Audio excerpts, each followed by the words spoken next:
Alabama's new gun law takes effect tomorrow. Members of law enforcement and business owners are getting ready for the changes it's expected to bring. That's right. Fox 10 News reporter Steve Alexander standing by live outside the Mobile County Sheriff's Office to talk about what it includes and what it means. Steve?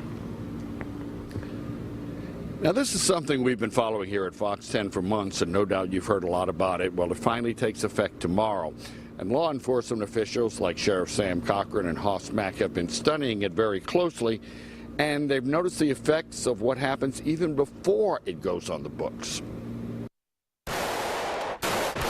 Under the new law, people can carry a gun in their vehicle without a permit as long as it's not loaded.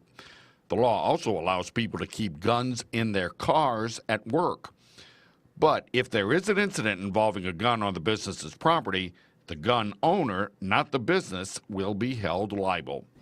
Mobile County Sheriff Sam Cochran says he thinks the law has improved some regulations, but relaxed others. Well, probably the biggest change that affects us, it further restricts the discretion that I have as sheriff in issuing permits. But other things that are affected that are very good are that it allows the probate judges now to notify the state, which will notify the federal government on those that are committed for mental health treatment, and that will prevent them from being able to purchase a firearm.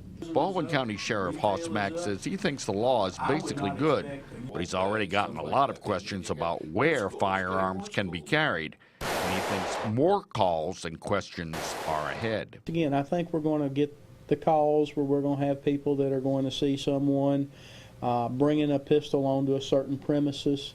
The law specifically requires now for businesses, for example, they've got to post or they've got to say no firearms allowed. Sheriff Mack acknowledges that the new law does limit his discretion in denying permits, but he says one of the biggest changes for him will be applicants being able to apply for permits that are in effect for 5 years instead of having to be renewed after 1 year.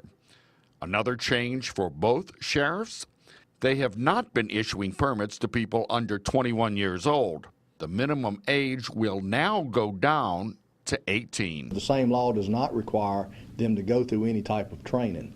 Basically, it's a background investigation. So that's a concern that I have. Are all 18-year-olds mature enough to have a firearm license to carry a pistol? It's an obvious concern because you can actually have an 18-year-old that's still in high school, very common.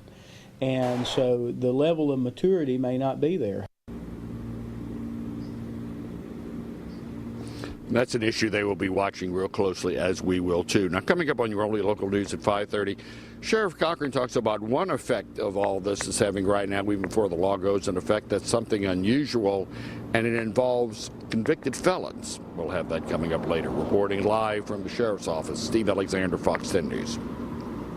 All right, thank you, Steve. Teenager is dead following a shooting in Escambia County, Florida.